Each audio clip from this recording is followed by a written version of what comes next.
मोदी सरकार 3.0 का कार्यकाल शुरू हो चुका है। ऐसे में मोदी सरकार के तीसरे कार्यकाल का पहला बजट मंगलवार को संसद में पेश किया गया। केंद्रीय वित्त मंत्री निर्मला सीतारमण ने अपने 1 घंटे 23 मिनट के लंबे बजट भाषण में युवा, गरीब, महिला और अन्नदाताओं को ध्यान में रखते हुए हर विशेष के 9 सूत्रीय योजनाओं का ऐलान किया। न्यू टैक्स रिजीम चुनने वाले करदाताओं को भी मामूली राहत दी गई। साथ ही युवाओं और छात्रों के लिए भी योजनाओं की झड़ी लगा दी गई।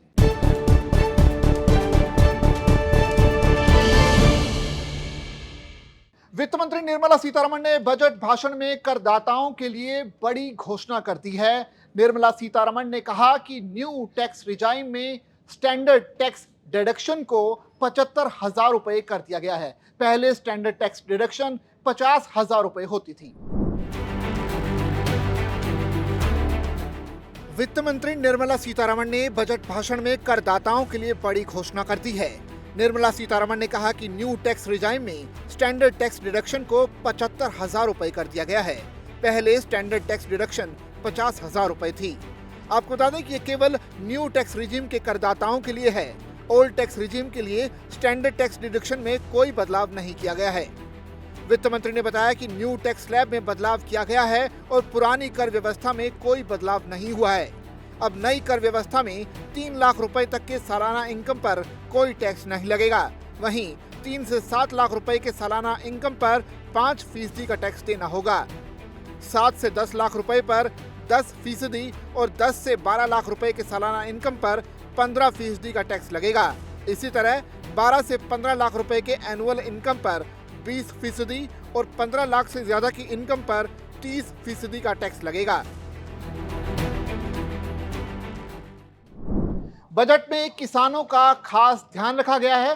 बजट में किसानों को कई सौगातें मिली हैं, जिनमें से एक अच्छी खबर यह है कि पीएम किसान क्रेडिट कार्ड को लेकर भी आई, जहां वित्त मंत्री ने कहा कि देश के 5 राज्यों में जन समर्थ आधारित किसान क्रेडिट कार्ड जारी किए जाएंगे। हालांकि बजट से किसान निराश भी हुए, क्योंकि पीएम किसान सम्मान योजना की राशि बढ़ाई नहीं गई है।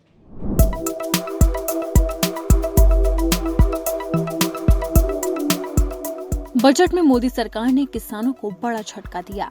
पीएम किसान सम्मान योजना की राशि बढ़ाई नहीं गई। किसानों की तरफ से लगातार मांग की जा रही थी कि ये राशि 6,000 से बढ़ाकर 10,000 तक कर देनी चाहिए, लेकिन बजट में ऐसा नहीं हुआ। पीएम किसान सम्मान निधि योजना का लाभ देश के करोड़ों किसानों को मिल रहा है। जून में ही केंद्र सरकार ने 11 करोड़ से ज्यादा किसानों के बैंक अकाउंट में पीएम किसान योजना की 17वीं किस्त की राशि डाली थी। आपको बता दें कि इस योजना में किसानों को सालाना 6,000 रुपए मिलते हैं, जो 2,000 प्रति किस्त के हिसाब से किसानों के अकाउंट में जाते हैं। वर्तमान में सरकार ने इस योजना के नियमों को सख्त कर दिया। दरअसल देश के कई किसान फर्जीवाड़ा कर रहे थे। ऐसे में उन पर नकेल कसने के लिए सरकार ने ये कदम उठा लिया। अगर आप भी पीएम किसान योजना का लाभ उठाते हैं या फिर उठाने का सोच रहे हैं, तो एक बार पीएम किसान योजना के नियमों के बारे में जान लें। पीएम किसान योजना के नियमों के मुताबिक एक किसान परिवार में केवल एक ही सदस्य को योजना का लाभ मिलेगा। इसका मतलब है कि अगर पिता को योजना का लाभ मिल रहा है, तो बेटे या फिर उसकी पत्नी को इसका लाभ नहीं मिलेगा। वहीं प्रॉपर्टी खरीदना हर इंसान के जीवन भर का एक सपना होता है। केंद्र की मोदी सरकार आम लोगों के इस सपने को साकार करने के लिए बड़ी घोषणा कर रही है। अब महिलाओं के नाम पर प्रॉपर्टी खरीदने पर रजिस्ट्री के दौरान लगने वाली स्टाम्प ड्यूटी पर राहत देने की घोषणा की गई है। इससे गरीबों को आवास खरीदने के दौरान रजिस्ट्री के लिए स्टाम्प ड्यूटी पर बड़ी राहत मिल सकेगी। इसके अलावा सरकार ने आवास के लिए कई तरह की अन्य घोषणाएं भी की हैं।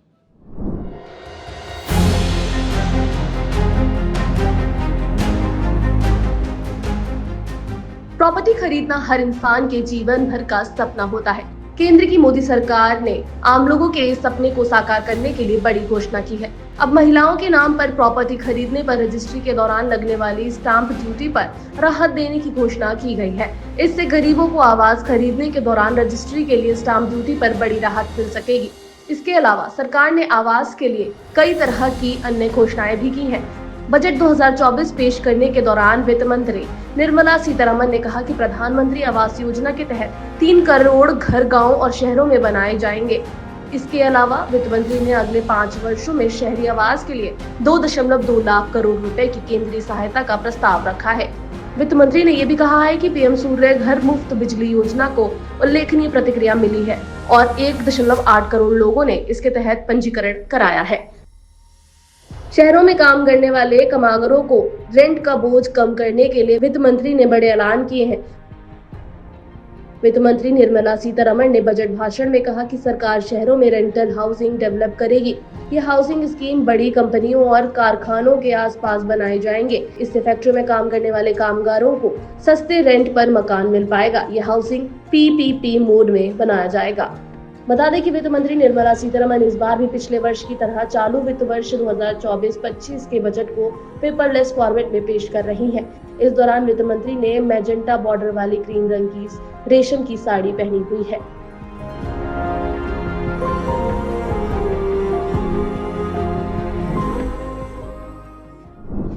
देशवासियों को बजट में कई बड़े ऐलान का इंतजार था और अपने बजट के दौरान वित्त मंत्री निर्मला सीतारमण ने कई बड़े ऐलान किए भी। इसी बीच एक घोषणा पीएम आवास योजना के लिए भी की गई। अपने बजट भाषण के दौरान वित्त मंत्री ने ऐलान किया कि प्रधानमंत्री आवास योजना ग्रामीण और शहरी क्षेत्रों में 3 करोड़ अतिरिक्त घर बनाए जाएंगे। सरकार की तरफ से जानकारी दी गई कि इसके लिए आवश्यक आवंटन भी किया गया है।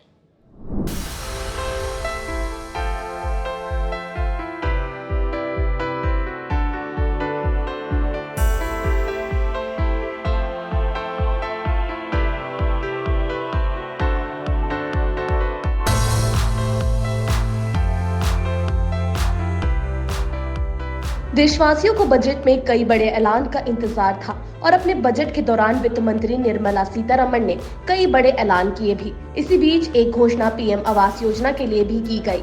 अपने बजट के दौरान वित्त मंत्री ने ऐलान किया कि प्रधानमंत्री आवास योजना ग्रामीण और शहरी क्षेत्रों में 3 करोड़ अतिरिक्त घर बनाए जाएंगे। सरकार की तरफ से जानकारी दी गई कि इसके लिए आवश्यक आवंटन किया गया है। साथ ही औद्योगिक श्रमिकों के लिए छात्रावास शैली के आवासों के साथ किराए के घर भी बनाए जाएंगे।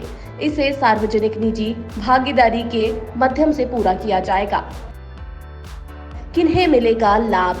दरअसल पीएम आवास योजना के तहत 10 लाख करोड़ रुपए का निवेश सरकार करेगी, जिससे 1 करोड़ गरीब और मध्यम वर्ग के परिवारों को घर दिए जाएंगे। यहाँ ये भी जानते चले कि अगले 5 वर्षों में 2.2 लाख करोड़ रुपए की केंद्रीय सहायता भी शामिल होगी।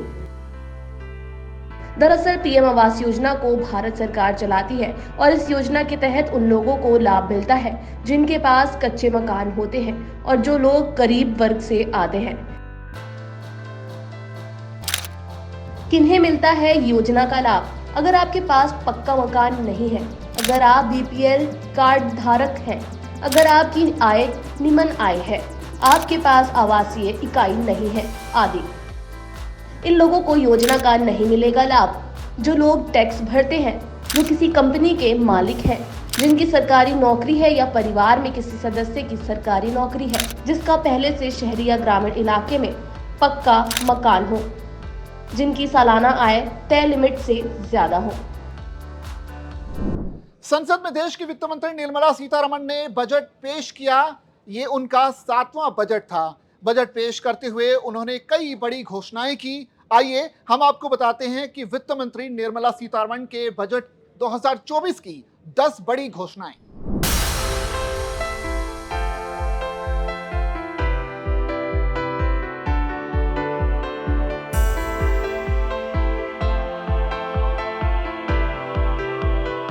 बजट पेश करते हुए उन्होंने कई बड़ी घोषणाएं की हैं, जिसमें आम जनता को काफी फायदा मिल सकता है। आइए हम आपको बताते हैं कि वित्त मंत्री निर्मला सीतारमण ने अब तक कौन सी बड़ी घोषणाएं की हैं। क्या है वित्त मंत्री की बड़ी घोषणाएं? कामकाजी महिलाओं के लिए छात्रावास बनाए जाएंगे। सरकार घरेलू संस्थानों में उच्च शिक्षा के लिए 10 लाख तक के लोन के लिए वित्तीय सहायता प्रदान करेगी। प्रधानमंत्री इंटर्नशिप योजना के तहत 5,000 रुपए का मासिक भत्ता मिलेगा। ऊर्जा सुरक्षा एवं बदलाव के लिए एक नीतिगत दस्तावेज लेकर आएगी सरकार। मुद्रा योजना के तहत लोन सीमा दोगुनी कर 20 लाख रुपए की जाएगी। पीएम आवास योजना शहरी 2.0 के तहत 1 करोड़ परिवारों को 10 लाख करोड़ रुपए के निवेश से आवास मुहैया कराए जाएंगे। सरकार शहरी मकानों के लिए सस्ती दर पर कर्ज के लिए ब्याज सब्सिडी योजना लाएगी।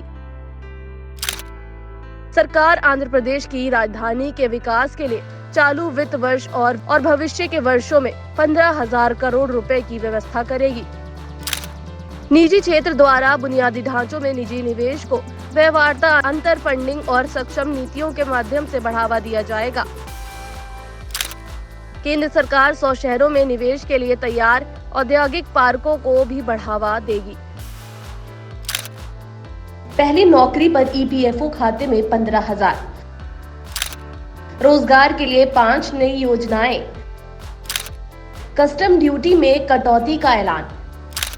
पीएम आवास योजना के तहत बनेंगे 3 करोड़ नए घर। सैलरीड कर्मचारियों को 17,500 रुपए का फायदा। आम बजट का लोगों को बेसब्री से इंतजार था, क्योंकि बजट में जनता से जुड़ी चीजों को लेकर ऐलान किया जाता है। वहीं मोदी सरकार के तीसरी बार सत्ता में आने के बाद आज वित्त मंत्री निर्मला सीतारमण ने बजट पेश किया। इस दौरान मोबाइल फोन और चार्जर के सस्ते करने का ऐलान भी किया गया। बजट में वित्त मंत्री ने आम लोगों के काम वाली वस्तुओं को लेकर भी बड़ी राहत देने का ऐलान किया है।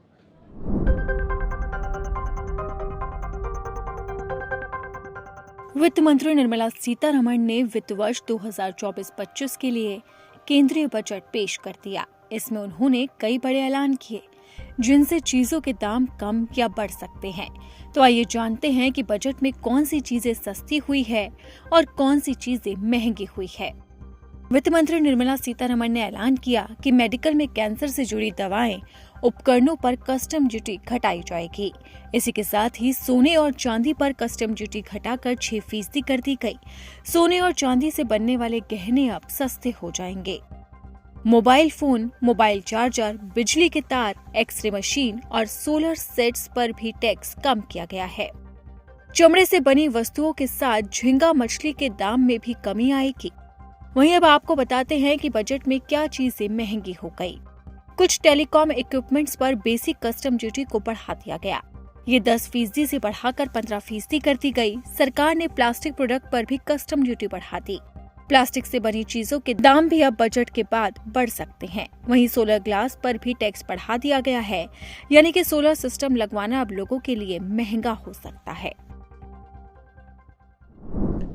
वित्त मंत्री निर्मला सीतारमण ने 7वीं बार देश का बजट पेश किया। लोकसभा में बजट भाषण के दौरान निर्मला ने कई बड़े ऐलान किए।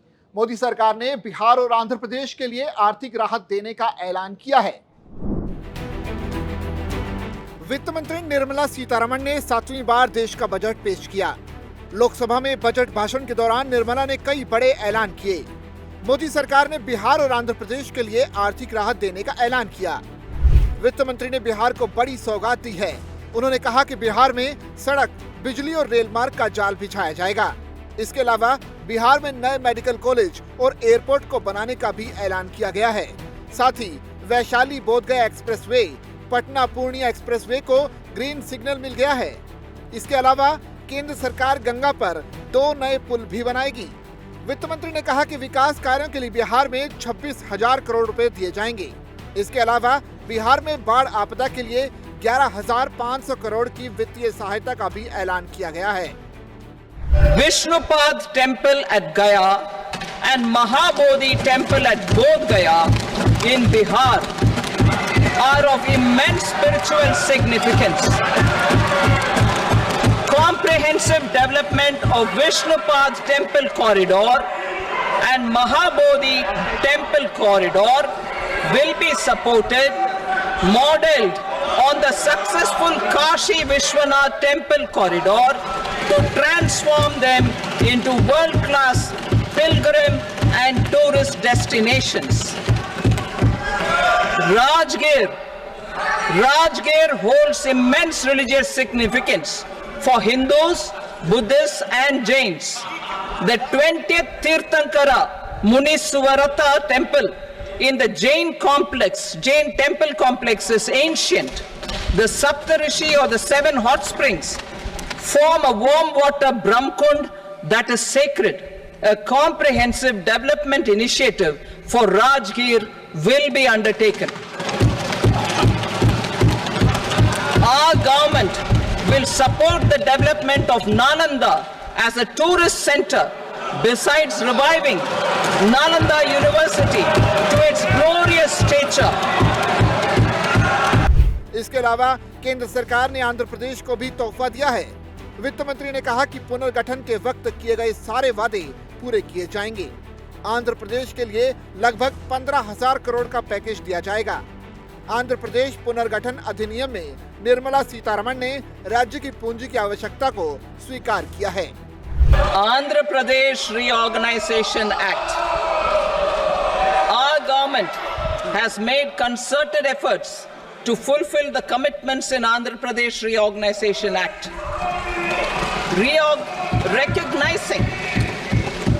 Recognizing the state's need for the capital, recognizing the state's need for a capital, we will facilitate special financial support through multilateral development agencies. In the current financial year, 15,000 crore rupees will be arranged with additional amounts in future years.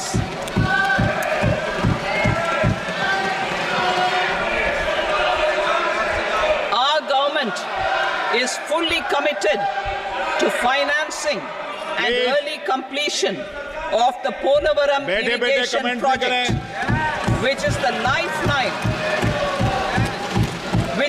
lifeline for Andhra Pradesh and its farmers. This will facilitate our country's food security as well. वहीं केंद्रीय वित्त मंत्री निर्मला सीतारमण ने आज संसद में देश का जो आम बजट था वो पेश किया। इस बजट में बिहार के लिए कई बड़ी घोषणाएं की गई हैं, जिनमें सड़क परियोजनाओं के लिए 26,000 करोड़ रुपए का प्रावधान शामिल है। हालांकि सीएम नीतीश कुमार को बिहार को विशेष राज्य का दर्जा दिए जाने का इंतजार था, लेकिन मोदी सरकार ने ऐसा कोई ऐलान नहीं किया। इसके बाद ही सवाल उठता है कि क्या सीएम नीतीश मानेंगे या फिर नहीं मानेंगे।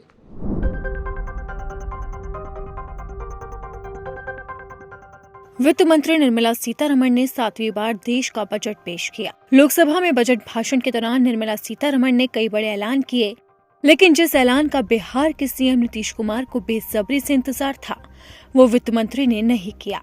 यानी बिहार को इस बार भी निराश होना पड़ेगा, क्योंकि बिहार को विशेष राज्य का दर्जा देने की बात बजट में नहीं कही गई। वित्त मंत्री ने बिहार के लिए बड़ी सौगात जरूर दी। उन्होंने कहा कि बिहार में सड़क, बिजली और रेल मार्ग का जाल बिछाया जाएगा। इसके अलावा बिहार में नए मेडिकल कॉलेज और एयरपोर्ट को बनाने का भी ऐलान किया गया। साथ ही वैशाली बोधगया एक्सप्रेसवे, पटना पूर्णिया एक्सप्रेसवे को ग्रीन सिग्नल भी मिल गया। इसके साथ ही केंद्र सरकार गंगा पर 2 नए पुल भी बनाएगी। वित्त मंत्री ने कहा कि विकास कार्यों के लिए बिहार में 26,000 करोड़ रुपए दिए जाएंगे।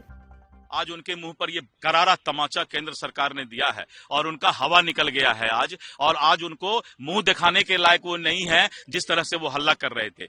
बिहार को आज सबसे बड़ा चीज मिला कि पटना से लेके पूर्णिया एक एक्सप्रेस हाईवे लेन मिला है। 26,000 करोड़ रुपया हाईवे पर मिला है। और जितना भी जिला है जहां मेडिकल कॉलेज नहीं है, बिहार सरकार प्रस्ताव देगी, वहां नया मेडिकल कॉलेज खुलेगा। नए एयरपोर्ट का प्रस्ताव दिया गया है। गंगा नदी पर इतना पुल है, उसके बाद भी 2 नया पुल, बिहार में कम्युनिकेशन बढ़े उसके लिए 2 नया गंगा पर पुल दिया गया है। फिर 35 में 2400 मेगावाट का एक पावर प्लांट जो कि पूरे बिहार के बिजली की समस्या को दूर कर देगा, वो दिया गया है। और इस तरह करके हमें ग्रामीण विकास को 2,66,000 करोड़ का प्रावधान किया गया है। तो अपने आप में ये बिहार के लिए केंद्र सरकार की इतनी चिंता हम लोगों ने सोचा भी नहीं था सपना में कि इतना ज्यादा बिहार के लिए सोचा जाएगा। केंद्र सरकार को बहुत बहुत धन्यवाद। देखिए है क्या, मैं बताता हूं, जिनके दिमाग में कीड़ा घुस जाता है उनको तो बिना इंजेक्शन के कुछ होता नहीं है। तो विपक्ष के दिमाग में कीड़ा घुस गया है। उनको मालूम है कि विशेष राज्य का दर्जा का कुछ टेक्निकल पॉइंट है। विशेष राज्य के दर्जा से बहुत ज्यादा पैकेज मिला, ये अब उनको शायद डाइजेस्ट नहीं हो पाएगा। अब वो क्या बोलेंगे? अब वो बोलेंगे कब तक आएगा, डेट बताइए, हाईवे का काम कब शुरू होगा। मतलब हुआ ना छिछला लेदर करना। विपक्ष का दुकानदारी बंद नहीं हो, देखिए होता क्या है कि कोई भी राजनीतिक दल जब विपक्ष में जाता है तो लगता है कि कहीं उसकी दुकानदारी बंद नहीं हो जाए, तो ये दुकानदारी चलाने का तरीका है राजनीतिज्ञों का और कुछ भी नहीं है उनका। बहुत बहुत धन्यवाद। अब केंद्र सरकार ने तो बिहार के लिए अपना पिटारा खोल दिया। देखना होगा कि इससे सीएम नीतीश और जनता कितनी खुश होती है। केंद्र सरकार ने बिहार को स्पेशल स्टेटस तो देने से इनकार कर दिया, लेकिन केंद्र सरकार ने यह भी कहा कि बिहार स्पेशल स्टेटस के क्राइटेरिया में फिट नहीं बैठता। केंद्र सरकार के फाइनल जवाब के बाद बिहार में सियासत तेज हो चुकी है। इस पर अब सीएम नीतीश कुमार का रिएक्शन भी सामने आया है।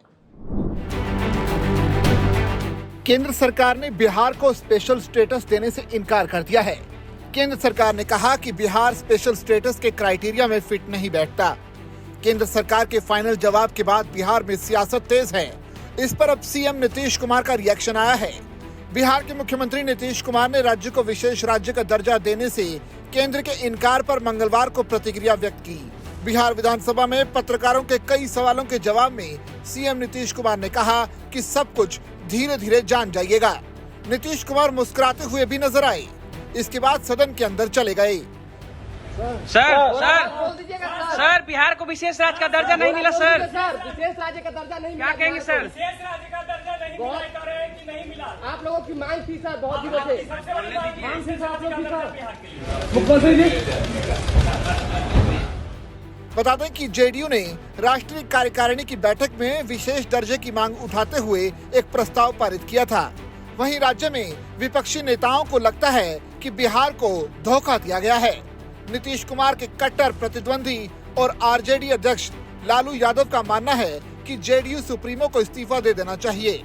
बता दें कि केंद्र सरकार ने बजट 2024 में बिहार को स्पेशल स्टेटस तो नहीं दिया, लेकिन कई बड़े प्रोजेक्ट्स के लिए फंड दिया है। जैसे कि सड़कों के लिए राज्य को 26,000 करोड़ रुपए दिए जाएंगे, पावर प्रोजेक्ट्स के लिए 21,000 करोड़ और बाढ़ आपदा के लिए 11,000 करोड़ रुपए आवंटित किए गए हैं।